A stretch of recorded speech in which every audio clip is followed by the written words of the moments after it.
Ladies and gentlemen, this is the NASDAQ. It has broken this level. At this point, theoretically, they should go up. But at this level, people will begin to take profit. I am still not comfortable trading the NASDAQ. I'm expecting a pullback before it goes up. But if you're trading, be careful, because if you look at the monthly time frame, as you can see, if you draw a line to this line, we are at that point where we expect the market to fall.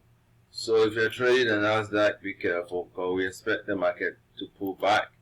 For me, I will stay put until people take profit, pull back, and then I will trade it to the upside.